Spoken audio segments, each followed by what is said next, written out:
What is going on, everybody? Welcome back. Beast of Reincarnation launches August 4th. And if you are planning to jump in, the single best thing you can do before launch night is understand how its combat actually works. Because this is not a normal Souls-like. Yes, there is a parry. Yes, there are big bosses. But the whole system is built around a loop that no other game in this genre runs, where your defense charges your dog, and your dog is the reason you win fights. So today, we are breaking down every mechanic, what all the gauges mean, how bloom arts work, and a set of tips that will genuinely save you time when you start. Let us get into it. Start with the thing you will be reading every second of every fight, because every enemy in this game carries two separate bars. The top one is exactly what you expect. That is their health. Wipe it out, and they go down. The bottom one is the one that actually shapes how you play, and that is called the down gauge.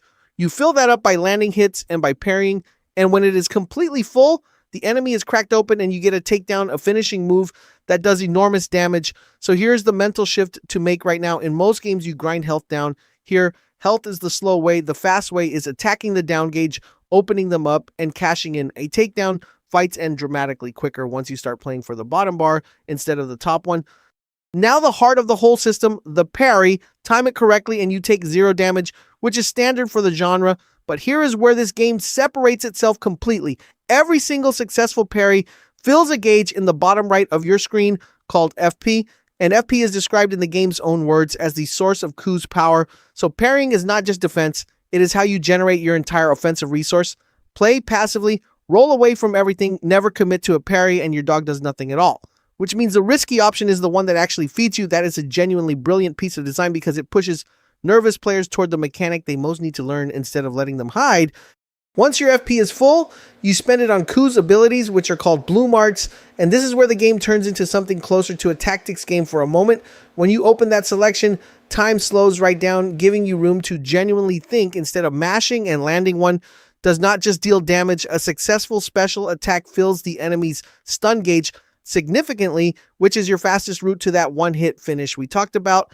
The arts themselves are varied. Higanbana roots restraints up to 3 enemies at once.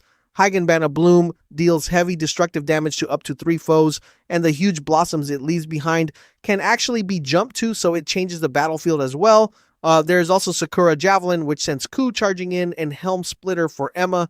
And on top of all that, mods like Perennial Bloom and Rapid Cooling change how individual arts behave, so 2 players running the same art can get very different results. Here's a detail that is easy to miss on a first watch but matters enormously. Ku has a state shown on his own panel called Full Bloom, and when it is maxed out, the interface shows it granting 100% bonus damage and 50% extra stagger. That is not a small buff, that is doubling your damage. So part of playing well here is not just spending FP the second you have it, it is watching your dog's state and understanding when you are about to hit that window. If a boss is about to enter a phase where it stands still, or you know a big punish is coming, holding your art until Full Bloom is up turns a decent hit into a fight-ending one. Worth knowing what you are actually fighting with, because Emma is not locked into one weapon. Her katana is the core of the moveset, but she also carries bows and crossbows with different ammunition types, so ranged options are a genuine part of your kit rather than a token extra. That matters more than it sounds, because against a boss that punishes you for standing close, having a real answer at range changes how the fight reads.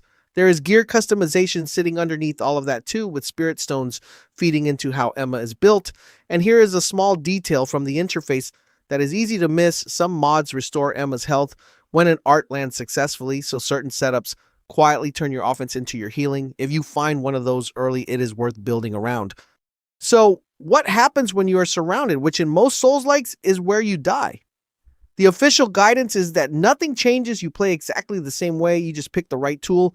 Higanbana roots is the obvious answer, because restraining 3 enemies at once turns a panic moment into a controlled one, and the rhythm the game keeps describing is worth internalizing. Ku initiates the attack, and Emma finishes them off. That is the loop. Your dog opens the door and creates the opening, and you walk through it. Once that clicks, crowds stop being the thing that kills you and start being the thing that charges your gauges. Every area in the game ends with a huge boss, and these are the fights the whole system was built for. The most important thing to know going in is that even their heaviest blows can be deflected if your timing is right. Nothing they throw at you is simply unanswerable, which means the instinct to panic roll away from big windups is exactly the wrong instinct. And this is where that slow motion selection becomes your best weapon, because the game explicitly tells you to observe the boss's preparation and predict what is coming next. So when your FP is full against a boss, you have a real decision in front of you. Do you exploit a known weakness for raw damage? Do you cancel their big attack outright with binding roots? Or do you play the long game and corner them with status effects? That choice, made in slow motion, mid-fight, is the best thing this combat system does. Now how you actually grow, because it runs on 2 separate tracks. The first is the one I love.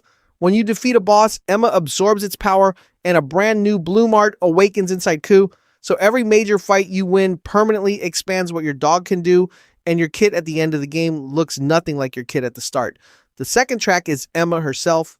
Skill points you earn out in the world get spent in her skill tree to learn new techniques, and as those skills increase, the range of your follow-up attacks broadens, so your basic combos physically reach further and chain longer. 2 growth systems, one from bosses and one from exploring, and they feed each other. The overview shows exactly how that plays out in practice. You take Sakura Javelin off a boss you have just beaten, walk into the next area where the enemies are explicitly tougher, and immediately have a new answer for them. So the difficulty curve and your power curve are designed to climb together, which is a much healthier structure than grinding levels until the wall gets shorter. Before the tips, the safety net, because it changes how aggressively you should practice.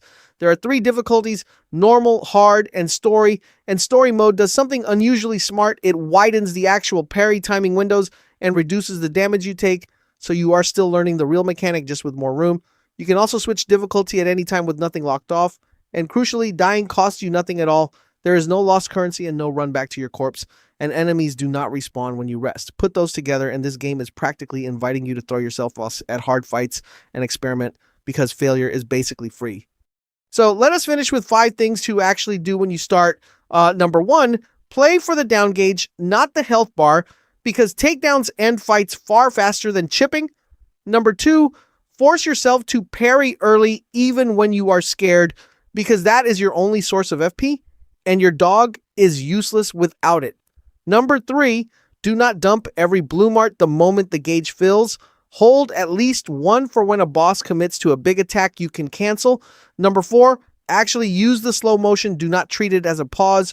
Read what the enemy is winding up and pick the art that answers it. And number 5, if you are struggling, drop to story mode without guilt. Learn the parry rhythm with the wider window, then move straight back up. The mechanic you learn there is the same one you use everywhere else, and that is your combat guide for Beast of Reincarnation. The developers describe the whole thing as real-time action meeting the tactical depth of command-based selection in one seamless system, and once you have played with it, that is exactly what it feels like. Their advice at the end of the overview was simply to find the synergy that suits you and build your ideal playstyle, and honestly, that is the right way to approach launch night. We have got a full everything you need to know breakdown and a 10 things video already up, plus a before you buy landing right before release, so go grab those next. Now tell me down in the comments, which Bloom Art are you excited to try first? Thank you all so much for watching, and I will see you in the next one.